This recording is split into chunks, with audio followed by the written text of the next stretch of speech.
of the day. So hello, everyone. My name is Allinston Saulsberry, and I am the Instruction and Outreach Librarian here at the ASU Library. I'm physically located downtown. However, you'll catch me in the downtown West area. So if you are following along, it is 2 p.m. and we are ready for the fourth panel, which is Social Movements and Rhetoric. So just give you a little description from the civil rights movements of the 1960s, the Black Panther Party movement to the modern day Black Lives Matter movement. The history of Black activism and community building is long and multi-layered. In this panel, Dr. Ersula Ore and Dr. Curtis Austin will share their research and the different ways we can create and preserve narratives that document Black lives in America. So we'll just start with the introduction, and then both panelists have prepared a presentation for you. So Dr. Ersula is online. So if you can just introduce yourself, and then we're gonna have Dr. Austin introduce himself, and then Ursula, you'll start with your presentation. Good afternoon, everyone. Can you hear me okay? I'm gonna take that as a yes, because I didn't hear a reply. Oh, yes, Dr. Or if you can unmute yourself. I'm unmuted. I'm not muted.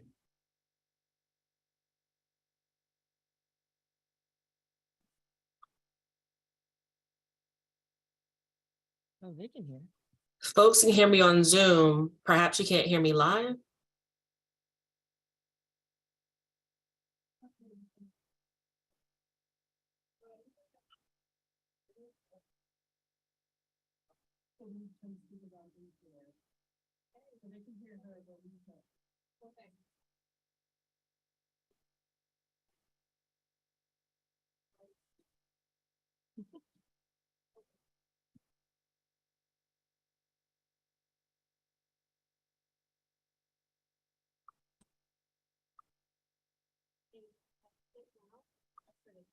Can you test it now, Dr. Orr? Can you hear me now? Yay! Okay, but I'm not sharing my screen right now. So let me go back to sharing the screen and see if that works out. All right. Oops. Can you hear me okay? Yes, we can hear you. Okay. But I no longer have, oh wow. Technology is not my friend today, but that's okay. We'll make it work. Thank you so very much for inviting me to participate in today's symposium. It's an incredibly important opportunity and an opportunity to share the work that faculty does at ASU, but specifically to focus on the Black archives at ASU. Which is a particular project and endeavor that I'm excited about. And I look forward to working more closely with Jessica on this.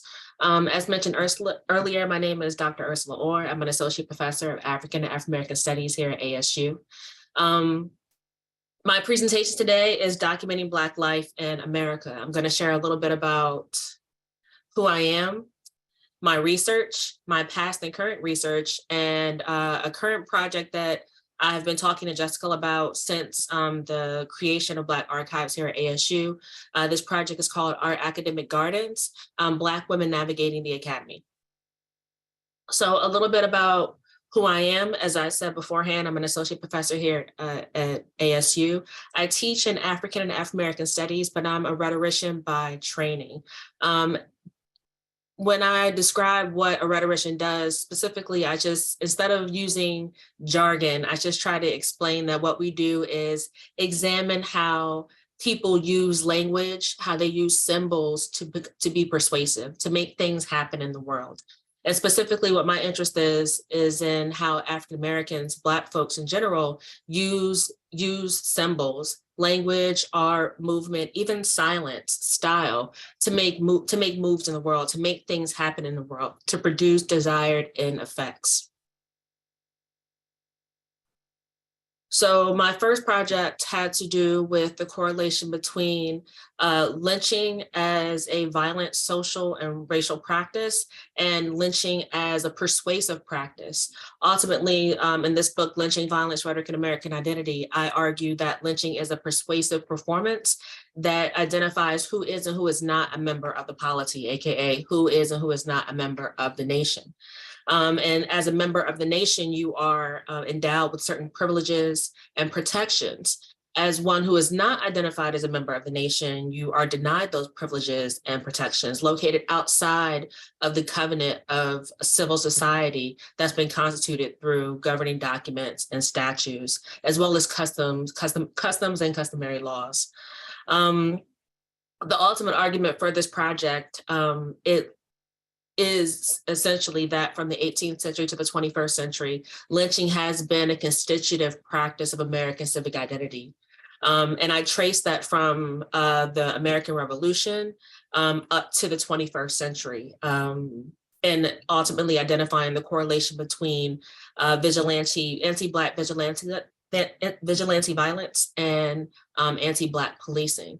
In a nutshell, the motivation behind this book project really had to do with the ways that within the 20th and 21st century, where we had continued practices of anti-Black policing specifically, you had people in the Black community who were using the language and the discourse of lynching to explain what they had seen and what they had witnessed when they received news or had actually been a physical witness at a particular situation of anti-Black policing, or video documentation of anti-Black policing. The terminology lynching was regularly used in public discourse amongst members of the African-American community. And within the media, there was a misrepresentation of this discourse as hyperbolic, right? And so the argument for the book is that African Americans aren't being hyperbolic when they use the language of lynching to explain what's happening in contemporary times. They're simply tracing the past as it reverberates within the present, right? So the more things change, the more they stay the same, is essentially what African Americans are saying when they use the term lynching to explain, for instance, the murder of Trayvon Martin, the murder of George Floyd, the murder of Ahmaud Arbery, for instance. And there's a litany, sadly enough, there's a litany, an ongoing list of Black death at the hands of police that's been identified by the media and by the state as justified policing. But yet at the same exact time where there might be certain civil recompense for these situations, there still hasn't been any official law on the books that helps to protect, first, identify the African Americans and their position with regard to the history of lynching in the present time, but more importantly, to protect against this kind of racialized violence in America. My next project is Civility While Black and Female. And the term civility, or the phrasing civility while Black and female, signifies from the tragic comic refrain of driving while Black. We can insert here walking while Black, talking while Black, just simply being present, right, within a Black body. The focus specifically on civility has to do with how Black women show up within public spaces, specifically to suggest how civility discourse disciplines Black women according to a political worldview that demands their subjugation. So there's several images that I have here. One of them happens to be of the daughter of Diamond Reynolds, who was the young girl who I think she was about 3.5, if not 4 years old, when Philando Castile was murdered. And so Diamond, his girlfriend, caught the incident on video, and her daughter was in the back seat witnessing the entire ordeal. And there's dialogue that occurs between Diamond and her daughter, but specifically the daughter's statement to her mother saying, basically, mommy, I don't want you to get shot too. Please just simply be still. Please just simply be quiet. Please stay here with me. And there's a number of different witnessing situations, specifically with young women who are, and this witnessing practice among Black women, again, there's a historical trajectory from the late 18th to early 19th century to the contemporary moment, where you have Black women who were both victims of lynching, but also victims of collateral damage of lynching, in the sense that while they might not have been as regularly found at the end of the lynch rope, they were forms of sexual violence and other forms of violation were enacted against them as retribution for specifically standing up against forms of racialized violence. And so my interest in this project has to do specifically with the ways that Black women's performances of citizenship show up in the public sphere, and how there's a discourse of civility, specifically saying that Black women are uncivil, that they're disrespectful, that they're uncouth, and that they're unruly when they speak up and use their voices as citizens. We can also think about more contemporary situations or more immediate situations, such as, if I'm not mistaken, the women's college basketball and the incident between the LSU player from Baltimore and the white female player from, oh, Lord God, forgive me. I can't remember if the university was Utah or Indiana. But the situation, the dynamic that occurred between these two women, there was a mocking of sorts that occurred between them, which of course is regular everyday banter and interaction, sportsmanship-like interaction on the court that happens on a regular basis. However, when the white female basketball player initiated this, she's considered to be passionate. She's considered to be, what's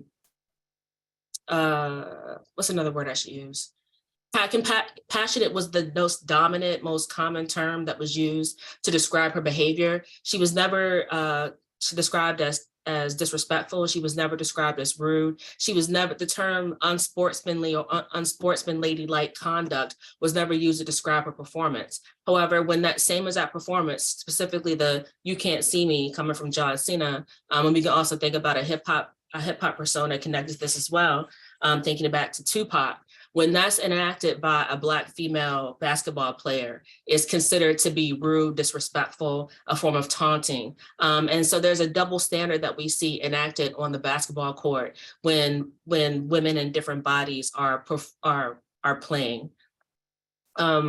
And so my interest specifically has to do with the ways that the discourse of civility is used to discipline Black women into a position, a historical position that was never of their own choosing, but was something that the nation specifically needed and required. So it examines how civility constitutes the temporal. There's several different chapters in this book, and they do different things, but part of the interest has to do with the ways that the discourse of civility identifies a certain kind of notion of time and place for Black women, how the discourse of civility delegitimates Black women's anger as an expression of love, as a righteous vehicle for social change, and as a precursor to Black flight. And then ultimately it examines how Black women's witnessing functions as a very vital political action in freedom struggles.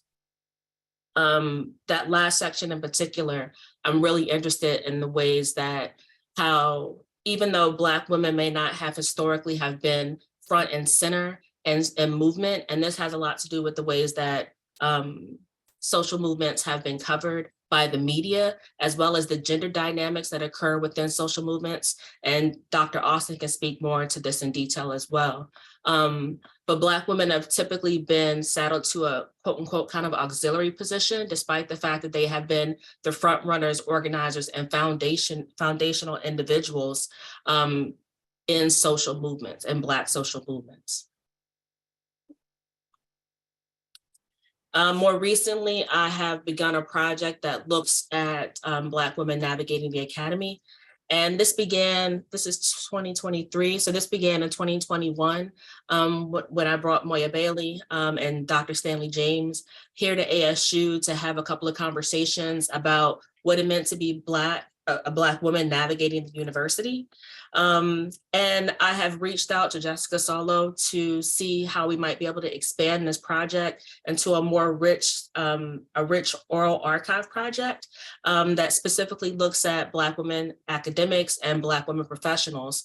My idea is that I would like for this archive to function as a repository for students who are interested in pursuing higher education on a number of levels, to have access to the experiences of Black women nationwide and those narratives of traversing a landscape that has historically made without them in mind, but demanding of their presence on a multitude of levels, I think is really important.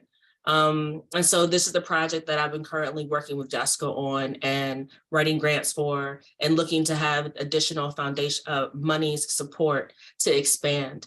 It initially started as a class project where students within my class really voices the 300 level course here in African and Afro-American Studies, where they went out and they interviewed various faculty, staff, and academic professionals here at ASU to learn about their trajectory. How did they come to the university? What was their path? What were some of their experiences? And to learn via this oral histories experience and investigation, what it has been like for these different women to traverse this landscape. My research is specifically it utilizes historical newspapers and periodicals, contemporary newspapers, podcasts, and periodicals, expressive culture, as in fiction, music, art, poetry, and theater, and lastly, oral histories. And that is it.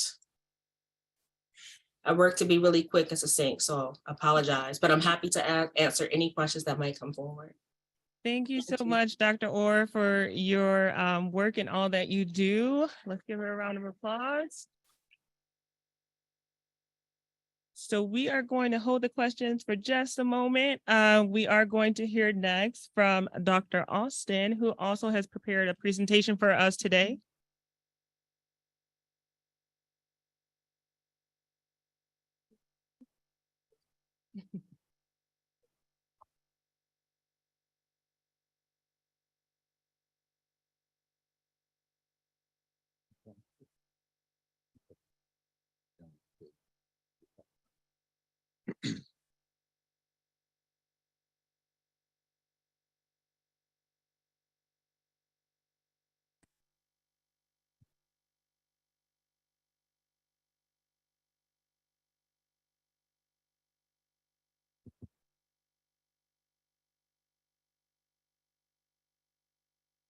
Good afternoon, everybody. Can you hear me? Okay, good. Thank you all for coming. I really appreciate your presence and appreciate the opportunity to present here. So thank you to, excuse me, the organizers as well.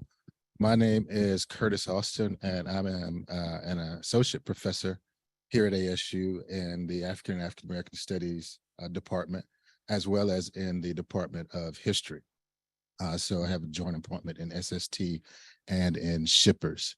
And I teach Black history, essentially focus on the history of the civil rights and the Black Power movements. Mostly I'm into culture and resistance. So today I'm going to be sharing with you some things that are just like Professor Ore, coming out of one of my latest projects, and it's known as Young Heroes. And I'll get into that a little bit more later, but what we are trying to do, we being another colleague and I was way across the country at University of North Carolina, are going back into the movement and getting those stories that are not as obvious as the ones we hear, say, you know, in our classes or every Black History Month, you know, the Martin Luther King Jr.'s, Rosa Parks, Malcolm X types. We're looking for people who actually did the work, but have not yet quite gotten their due. What you see on the screen, for example, is a young woman by the name of Dory Ladner, and she's there with Clyde Kennard and Fannie Lou Hamer. You've probably heard of Fannie Lou Hamer, but Dory Ladner is a young Black woman from Hattiesburg, Mississippi, who just felt like she wanted to do something for her people and wound up being kicked out of college because she wanted to have a prayer for movement workers in 1960 at Jackson State. And she got kicked out for that. And rather than, you know, going home and crying about it, she decided that she would really do something at that point. So she joined the Student Nonviolent Coordinating Committee. And that younger picture of her, which is taken in the summer of 1964, is her in Miami, Ohio, training people for Freedom Summer to come down to Mississippi, set up freedom schools, do sit-ins, register people to vote. So to address all of the issues that were plaguing Black people and Black life in Mississippi. Obviously people couldn't vote, so people needed to go down and be taught how to do that civic duty. People couldn't, eat or live where they wanted to live. And of course it was legal to eat or live where you wanted to live, but they weren't being allowed to.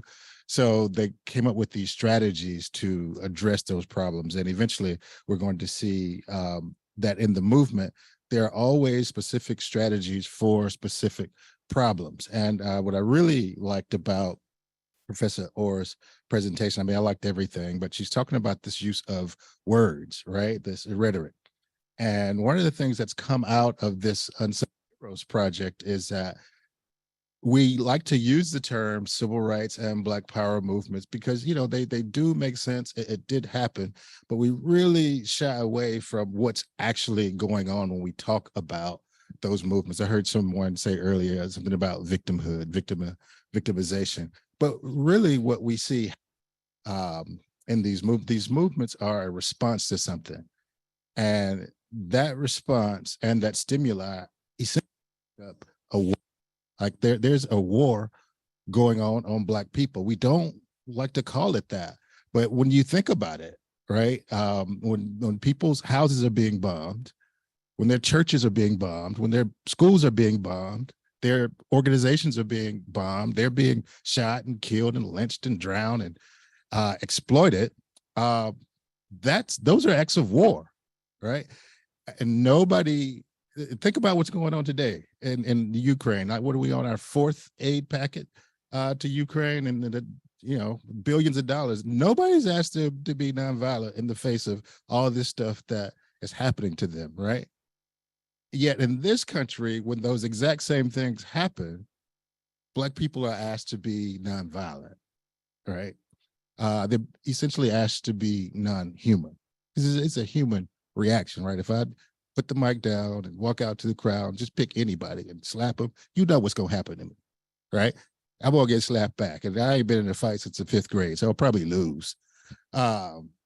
So it's a war on Black people, and we haven't described it as such. And what we see here is Dory is now 70, right? She's 18 in that first picture, and now she's willing to talk about what really happened. I mentioned her being in the Student Nonviolent Coordinating Committee, and nonviolent, right, in that word. And well, Dory's got all these stories about, how by 1964, everybody in SNCC who was doing the kind of work she was doing had to carry weapons, right? You think about the few named people in Mississippi, and it's only a few because people were actually protecting themselves, right?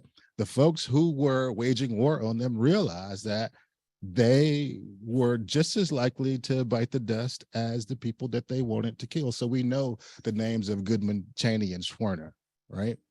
And maybe one or two others. But there are thousands of people in this movement, and they're not dying because they are there protecting themselves. I have a picture there of Clyde Kennard.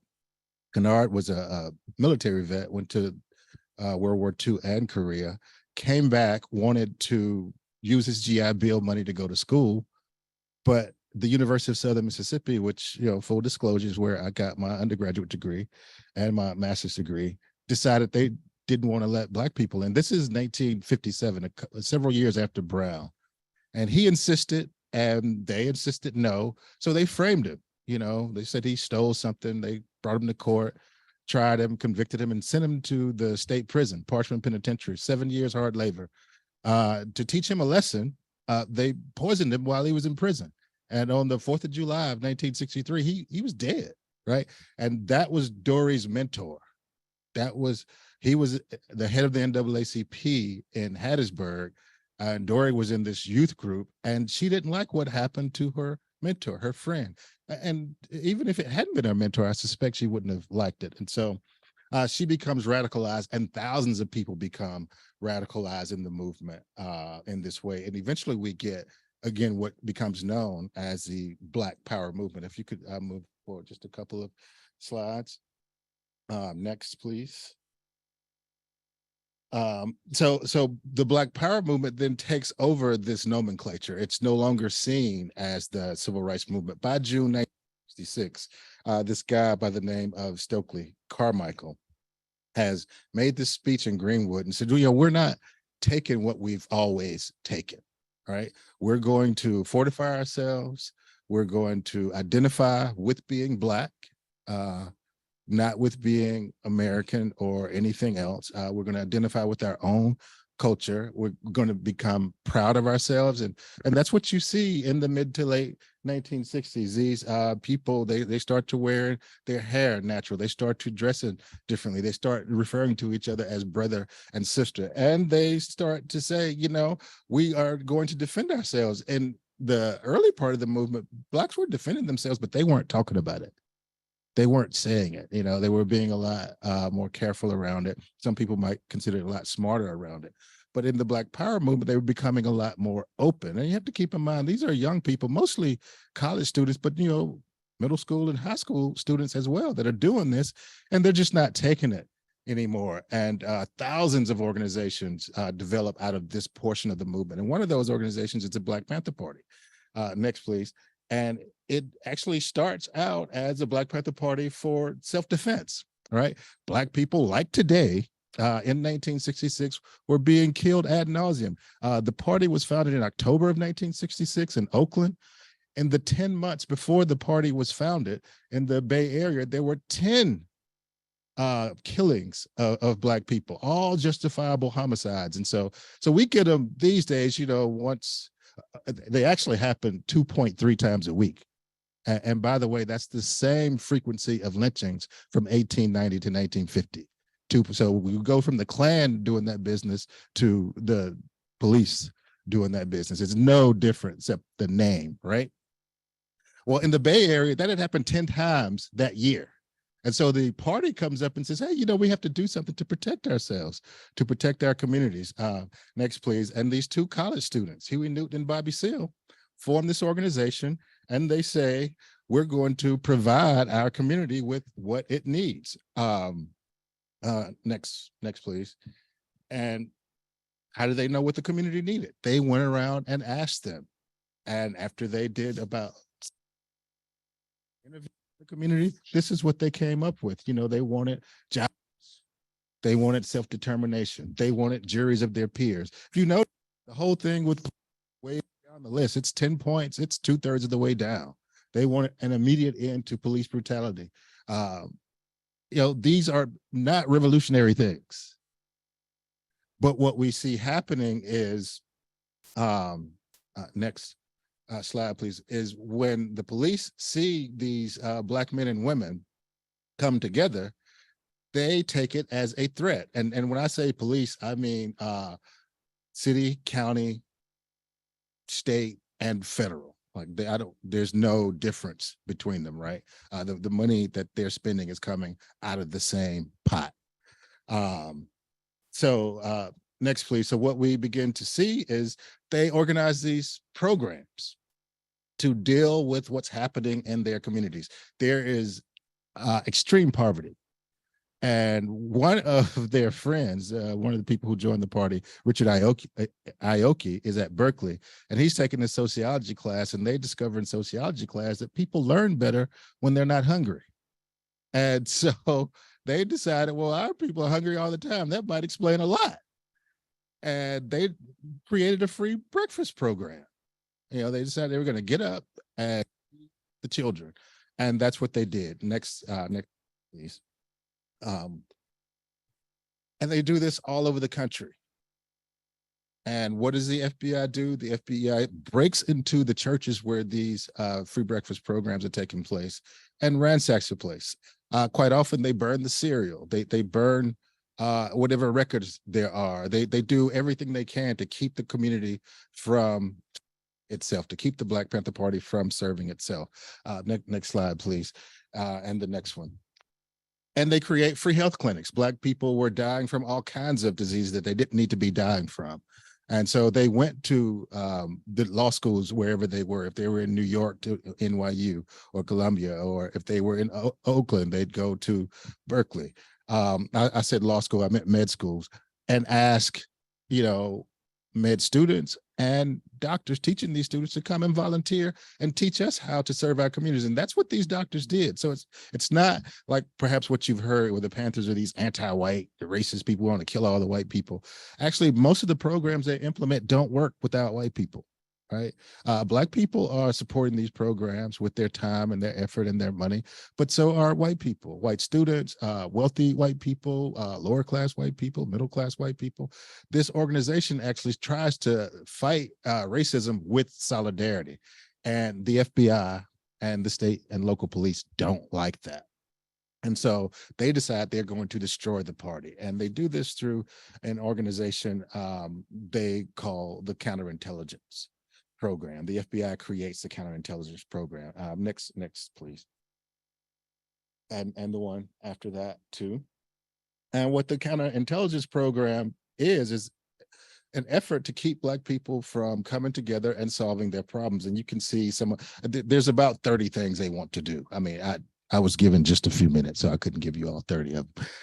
But these are some of the major things, just prevent people from coming together, prevent organizations from being seen as respectable. And definitely you see that last one, right? Prevent the long range growth of these groups. And so how do you do that kind of thing? How do you achieve these kinds of goals?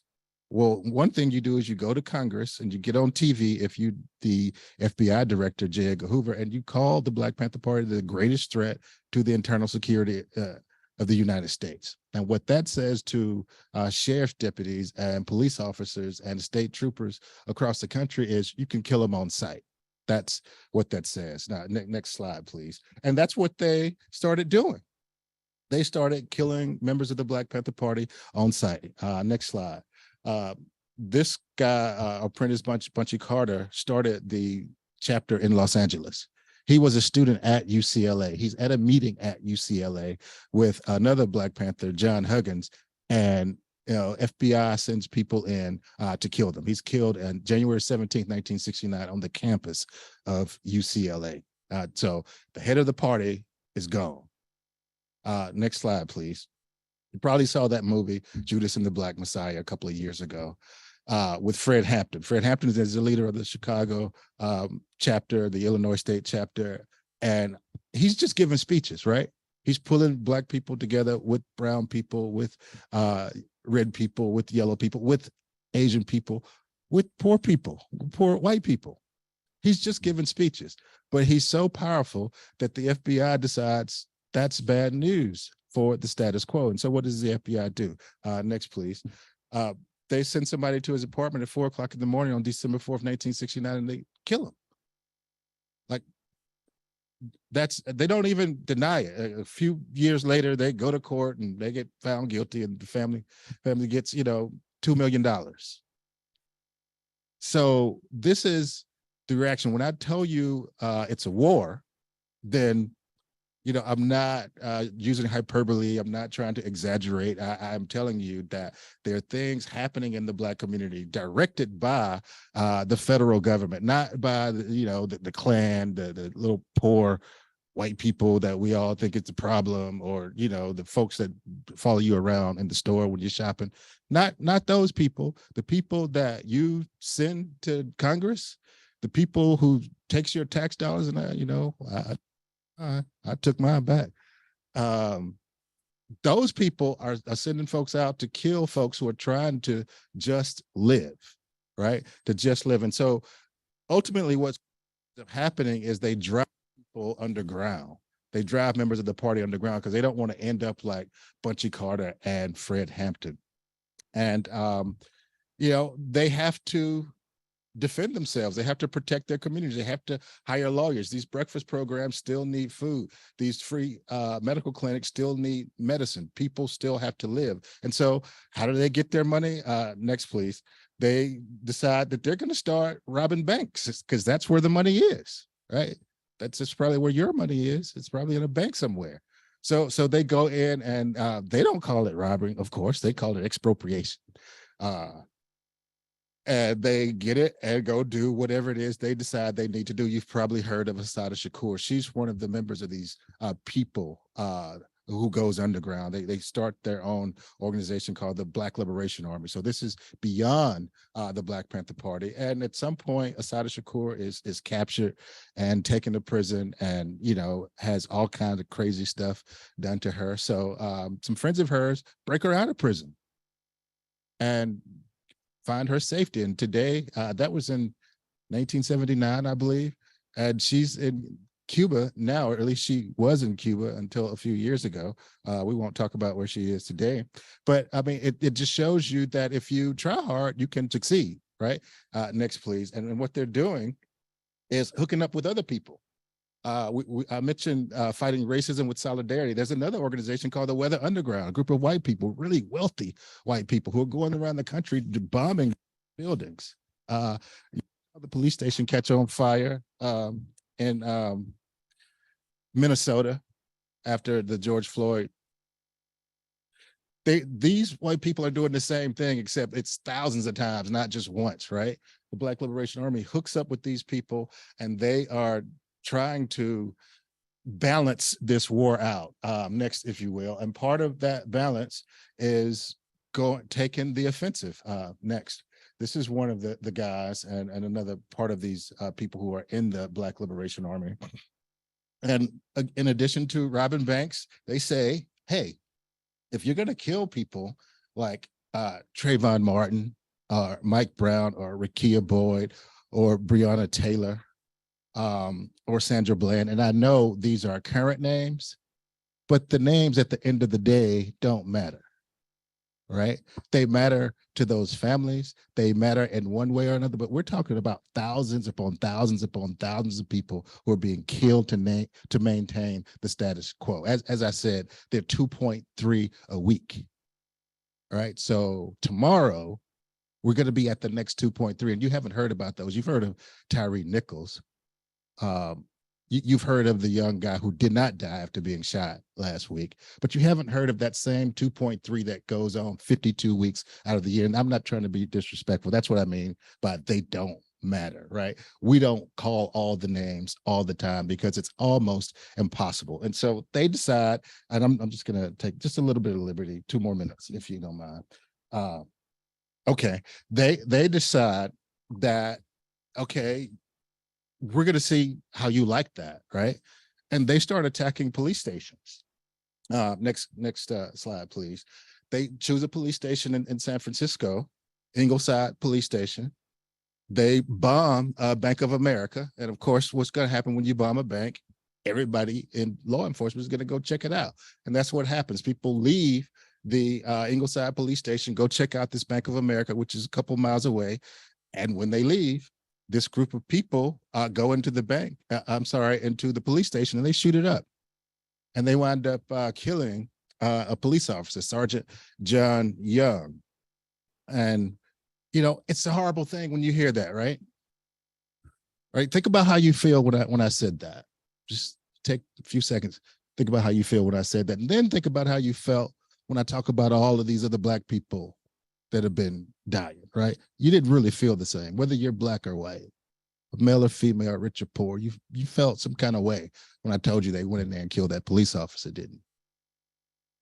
So they're trying to even out this war. And what happens is they get away. Next, please. And they send a message. And the message is, here's why we did this. And they do it all over the country. And the FBI says it's 200 or 300 of them doing this. Of course, the FBI knows that it's Black people and white people and Native people and Hispanic people all over the country doing the same thing, but you're not going to find it in the Washington Post or the New York Times or Walter Cronkite talking about it because they don't want to create copycats, right? They want to keep it on the low. But this went on from the late 60s all the way through the early 80s.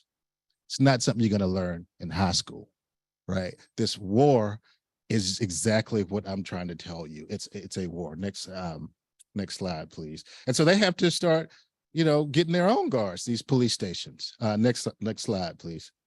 And so at one point, they pull over this group of guys, September 1971.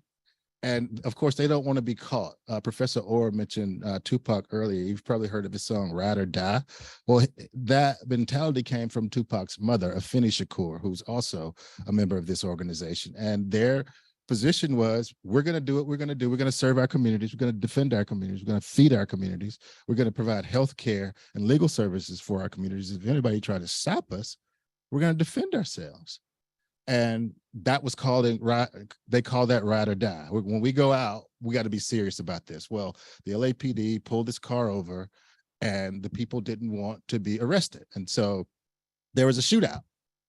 And some police officers got shot. The people were eventually arrested. They were taken to jail, tried in court, and they revolutionized the court system. They got the jury of their peers. They got Black people on the jury. They got Native Americans on the jury. They got Hispanic people on the jury. They got Asian people on the jury. Guess what? That jury found them not guilty. That jury said, hey, there's nothing wrong with self-defense, because they put up all the things that the police had done to them over the years, all the things the FBI had done to them over the years. And that night, that was an act of self-defense. And so my story is probably about 10 more minutes, and I don't want to take that much time. And so I will just fast forward, if you will. They do right there. Yeah, they do get away, but 36, that's fine. 36 years later, in 2007, they get arrested again. And they get brought to trial again. And you see that woman there? That woman is Sophia Elijah. She was the head of the Criminal Justice Institute at Harvard. And just like I showed you that picture of Dory Ladner and that picture of Fannie Lou Hamer, and like Professor Ore talked about women being marginalized in the movement, the fact of the matter is the majority of the people in the Black Panther Party are women.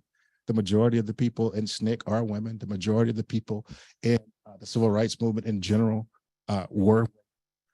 And you see all these men on trial, this woman is their lawyer. She ran the entire thing. They got found not guilty again. That was 2011.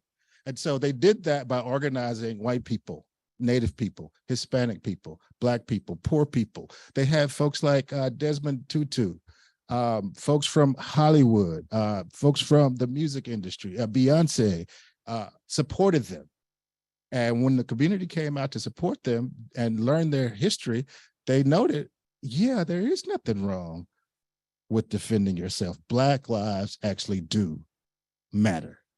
And they're only going to matter if people insist upon it. So I wanted to tell that really quick and dirty story about the movement, because folks haven't been willing to talk about this sort of underbelly of the movement. You know, it talked about registering people to vote and marching and sitting in and signing petitions and being nonviolent. But the fact is, you can't actually fight a war being nonviolent. And there was a war. And I don't think I have to say much more about that. Thank you so much. I appreciate your time. Go to the next one.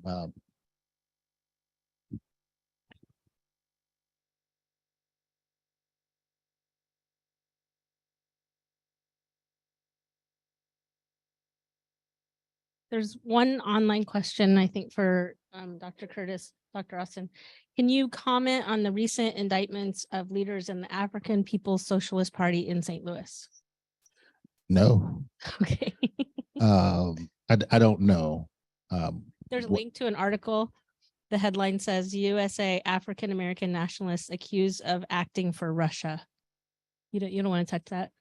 I don't know anything about it. Okay. Yeah, I'm sorry about that. I wish I did. Okay. There's a lot of praise too. It says great presentation, deeply rich history. Thank you. So I appreciate that. Yeah. Thank you. Are there any questions? Okay. So thank you, Dr. Curtis and Dr. Ore, for, again, the conversation on social movements and rhetoric and the different ways we can create and preserve narrative for the documents of Black lives in America. Now we are going to pass it off to our audience if there are any questions. Again, remember, Dr. Ore is online. And for Dr. Curtis, please ask them at this time. Any questions? Okay.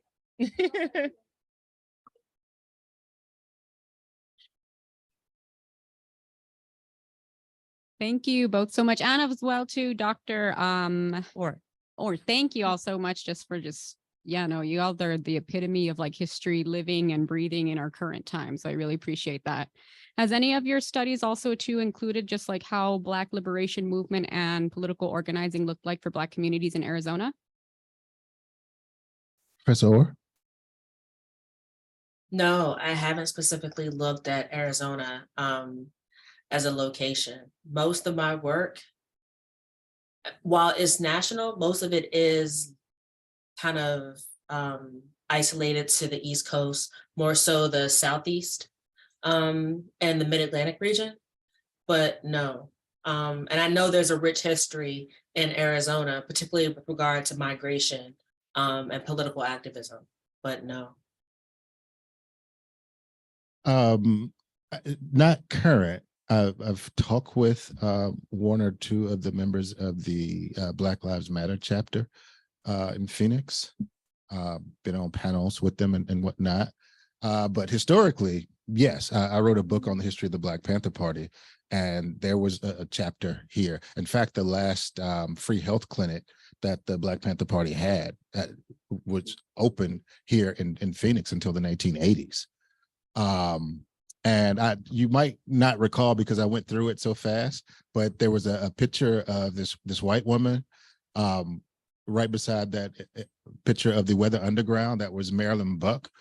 And I talked about guns, right? Well, they'd come to Arizona and buy their guns.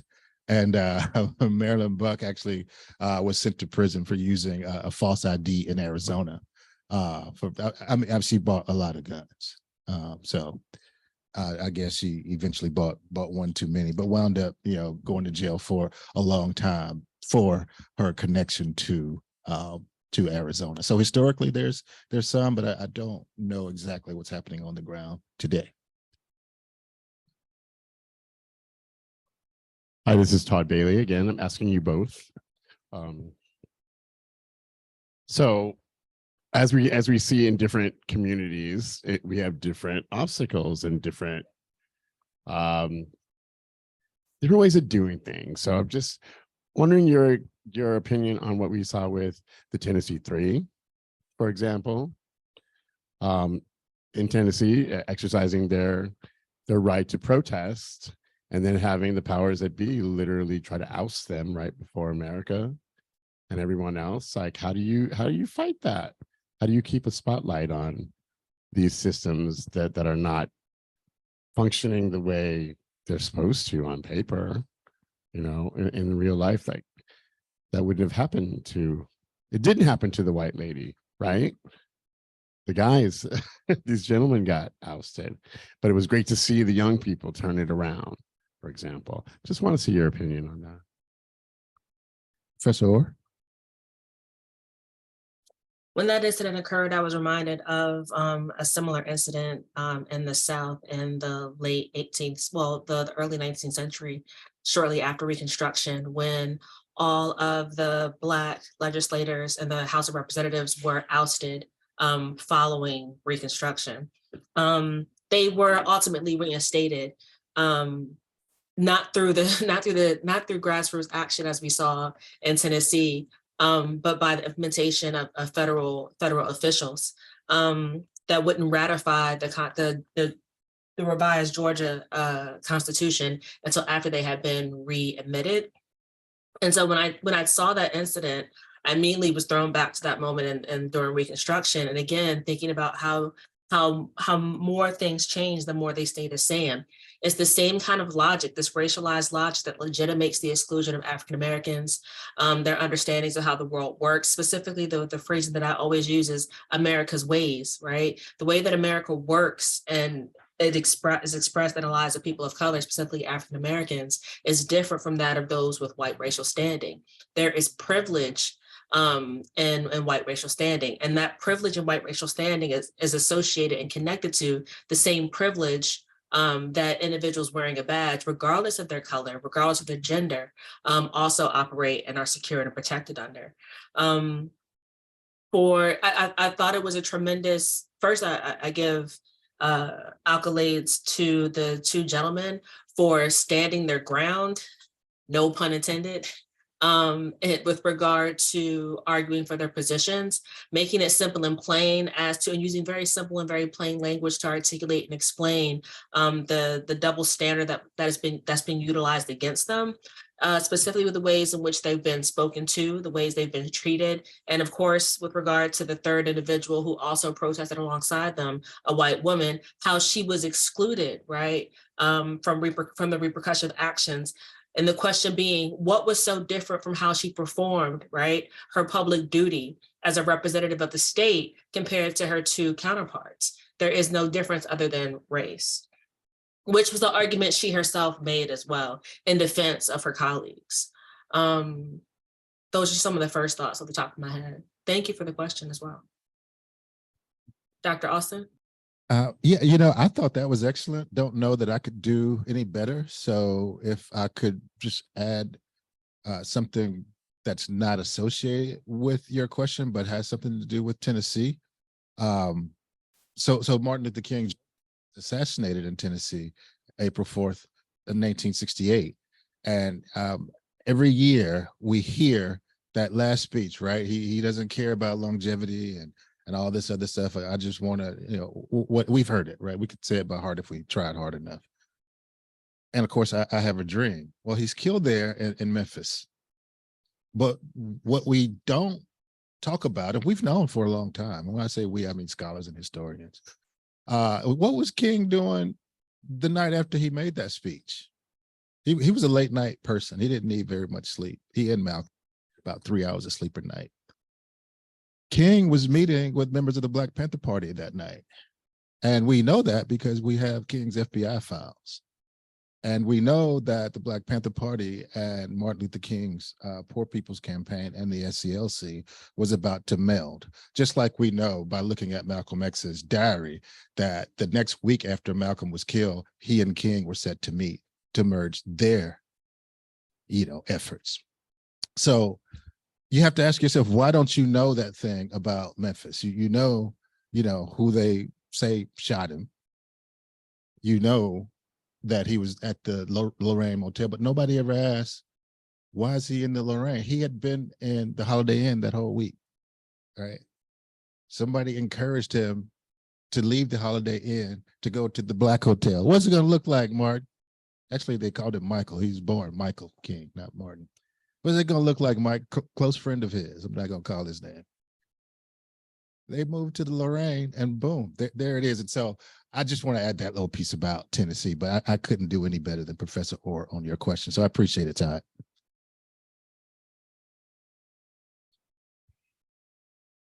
All right, there's another question in the chat, and this one is for Dr. Ore. How does your work on Sandra Bland help shine a light on misogyny noir and how political mobilization around police violence looks different for violence against Black women? Thank you, Dr. Ward. That's a super rich question. I'll do my best to do it justice. Misogyny noir is a term that Moya Bailey coined that specifically details the kind of racism that's enacted and gendered hate that's enacted against Black women. So we can think about it, and the way I phrase it is gendered anti-Black violence, right? And it's a specific kind of racialized gendered violence that we see enacted against Black women. In the case of, the reference with regard to Sandra Bland, this second book project that I'm working on, Civility While Black and Female, very much centers on Sandra Bland's interaction in the street with Officer Insenia, State Trooper Insenia, and the ways that she communicated, in my phrasing, that she wasn't an average citizen. Many of the women, all of the women specifically that Dr. Austin referenced in his presentation, these are all women who are not your average citizens, right? They know what their rights are. They know what their boundaries are.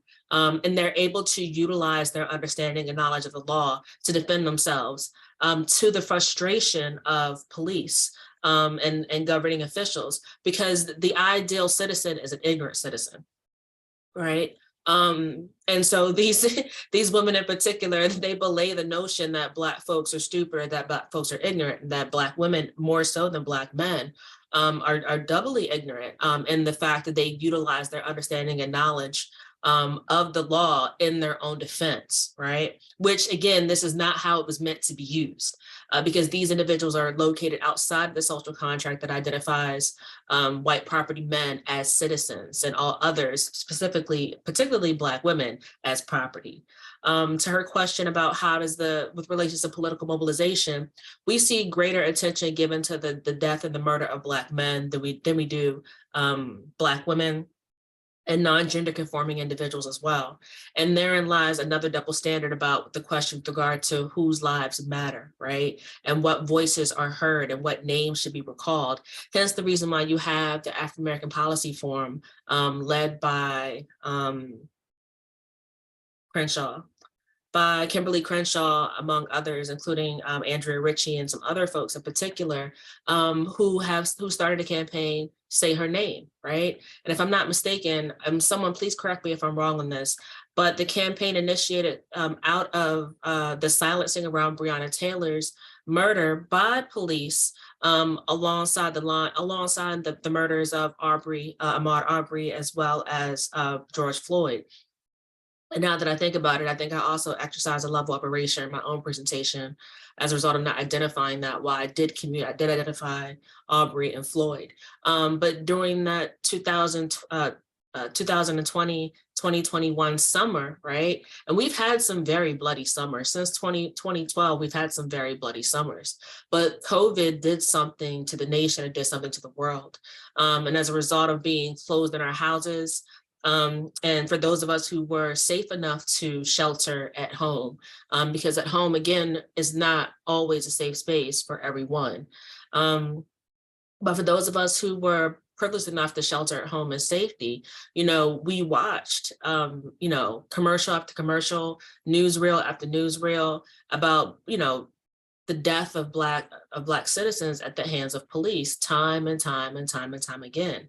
But what you didn't hear regularly were the number of Black women, as well as non-gender conforming individuals, who also likewise lost their lives for simply being present, for simply being, for simply defending themselves. And in many cases, defending themselves against the prospect of sexual violence, right?